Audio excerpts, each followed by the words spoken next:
साहब सीपी राधाकृष्णन ने देश के 15वें उपराष्ट्रपति के तौर पर ये वो तस्वीरें शपथ ली। राष्ट्रपति द्रौपदी मुर्मू ने उन्हें पद और गोपनीयता की शपथ दिलाई। राष्ट्रपति भवन में आयोजित इस समारोह में प्रधानमंत्री नरेंद्र मोदी, ये देखिए तस्वीरें, गृह मंत्री अमित शाह, रक्षा मंत्री राजनाथ सिंह, कांग्रेस अध्यक्ष मल्लिकार्जुन खड़गे, पूर्व उपराष्ट्रपति वेंकैया नायडू, हामिद अंसारी, कई गणमान्य अतिथि वहां पर मौजूद थे। यहां तक कि समारोह में पूर्व उपराष्ट्रपति जगदीप धनखड़ भी मौजूद थे। अच्छा हाँ, जगदीप धनखड़ के दर्शन हुए आज बहुत समय बाद। लोग ये कह रहे हैं जगदीप धनखड़ आज नजर आए। विपक्षी पार्टियां तभी से ढूंढ रही थी ना, कहां है। स्वास्थ्य कारणों का हवाला देकर पद से इस्तीफा दिया था। जगदीप धनखड़ आज वहां पर नजर आए। इस समारोह में देश के नेता विपक्ष राहुल गांधी नहीं दिखाई दिए। अच्छा देखिए, जगदीप धनखड़ से ज्यादा, उपराष्ट्रपति की शपथ से ज्यादा चर्चा इस बात की थी राहुल जी क्यों नहीं आए। यही बात उनके खिलाफ बड़ा मुद्दा बन गई है। बीजेपी ने कहा है साहब राहुल गांधी के पास सैर सपाटे के लिए फुल टाइम है। मलेशिया, इटली, स्विट्जरलैंड, हर जगह घूमने का टाइम है, लेकिन संवैधानिक निर्वहन ड्यूटीज का करने के लिए टाइम नहीं है उनके पास। संवैधानिक कार्यक्रम में शामिल होने का टाइम नहीं है क्या, ये बीजेपी ने पूछा है, क्योंकि वो संवैधानिक मान्यताओं का सम्मान नहीं करते हैं और संवैधानिक कार्यक्रमों का अपमान करते हैं। बीजेपी को राहुल गांधी के खिलाफ यह आरोप लगाने का मौका क्यों मिला? इसलिए भी क्योंकि राहुल गांधी 15 अगस्त को देश के 79वें स्वतंत्रता दिवस कार्यक्रम में भी शामिल नहीं हुए थे। ये 4 तस्वीरें आपके सामने। अभी उपराष्ट्रपति के शपथ ग्रहण कार्यक्रम में भी नहीं पहुंचे, इससे पहले स्वतंत्रता दिवस के कार्यक्रम में भी नहीं पहुंचे थे वो। और इसके अलावा राहुल गांधी जब नई संसद भवन के भूमि पूजन और उद्घाटन कार्यक्रम में भी नहीं पहुंचे थे। जब उद्घाटन हुआ था तब भी नहीं। सेंगोल जब लाई गई थी सदन के अंदर। और वो चौथी तस्वीर, वो वाला तो अगर मैं गलत नहीं हूं तो वो तो शायद निमंत्रण ने ठुकरा दिया था। वो तो निमंत्रण ने ठुकरा दिया था।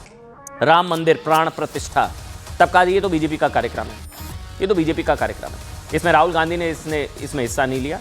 तब कहा गया था कि निमंत्रण ठुकरा दिया था। राहुल गांधी भारतीय परंपराओं से चिढ़ते हैं, यह बीजेपी ने कहा, इसलिए वो ना संसद के उद्घाटन समारोह में गए, ना ही राम मंदिर की प्राण प्रतिष्ठा।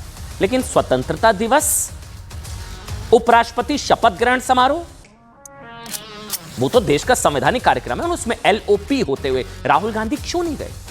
इसलिए लोगों को सवाल उठाने का, खासकर बीजेपी को मौका मिला कि राहुल गांधी ना तो साफ संवैधानिक शिष्टाचार समझते हैं, ना ही संवैधानिक संस्थाओं का सम्मान करते हैं, ना ही त्रासदी के वक्त लोगों का दुख समझते हैं। 9 सितंबर को आम आदमी पार्टी ने भी सवाल उठाया था, याद है आपको? आम आदमी पार्टी ने कहा था कि पंजाब बाढ़ के आंसू रो रहा है और भयानक त्रासदी का सामना कर रहे हैं राहुल गांधी जी। वो पंजाब के दुखों पर नमक रगड़ते हुए मलेशिया में सैर सपाटा कर रहे हैं। मलेशिया टूर जरूरी, पंजाब से दूरी, यह आम आदमी पार्टी ने सवाल उठाए थे। यही नहीं, उनके मलेशिया दौरे को लेकर उनकी सुरक्षा की जिम्मेदारी उठाने वाली एजेंसी सीआरपीएफ ने भी चिट्ठी लिखकर कहा था कि वो खुद अपनी सुरक्षा से खिलवाड़ करते हैं। राहुल गांधी बिना बताए Malaysia, Italy, Vietnam, Dubai, Malaysia यहां चले जाते हैं 9 महीने में 6 बार विदेश। अब जाए जितनी मर्जी बा, हम कौन होते हैं उनको कहने वाले ना। सीआरपीएफ को क्या प्रॉब्लम है राहुल गांधी से? उनको प्रॉब्लम यह है कि वो सिक्योरिटी प्रोटोकॉल को फॉलो नहीं करते हैं। खड़गे जी को लिखी गई इस चिट्ठी में कहा गया कि राहुल गांधी लगातार सुरक्षा प्रोटोकॉल्स का उल्लंघन कर रहे हैं। लेकिन सीआरपीएफ की इस चिट्ठी पर कांग्रेस ने कहा कि आरोप राहुल गांधी को डराने की कोशिश हो सकती है। राहुल गांधी देश में वोट चोरी का मुद्दा उठा रहे हैं। वहीं आज उपराष्ट्रपति के शपथ समारोह में राहुल के ना होने पर कांग्रेस ने सफाई दी कि राहुल गांधी संविधान की रक्षा के लिए लड़ रहे हैं और हर कार्यक्रम में जाना जरूरी नहीं होता है।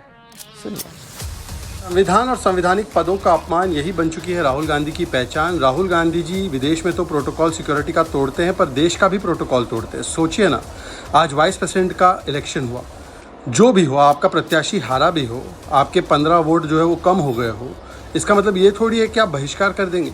देश के 2nd हाईएस्ट कॉन्स्टिट्यूशनल पोजीशन की बात थी, वाइस प्रेसिडेंट इलेक्शन। और जब एक तमिलनाडु के व्यक्ति, एक ओबीसी समाज के व्यक्ति उपराष्ट्रपति, वाइस प्रेसिडेंट बनते हैं, तो इतना वैमनस्य, इतना नफरत राहुल गांधी करते कि उन्होंने इस इवेंट का ही बॉयकॉट कर दिया। हर चीज़ को मुद्दा बनाना है। हम इस मौके पर कोई इस तरह की राजनीतिक बात नहीं करना चाहते। जिस दिन वो शपथ ले रहे हैं, बीजेपी की आदत है हर चीज़ का राजनीतिकरण करना, वो करें। रही बात नए उपराष्ट्रपति की, 15वें उपराष्ट्रपति की, हम उन्हें बधाई देते हैं और आने वाले महीनों और सालों में पूरा देश उनको देख रहा है कि वो संविधान की रक्षा कैसे करेंगे, संसद की रक्षा, संसदीय परंपराओं की रक्षा कैसे करेंगे।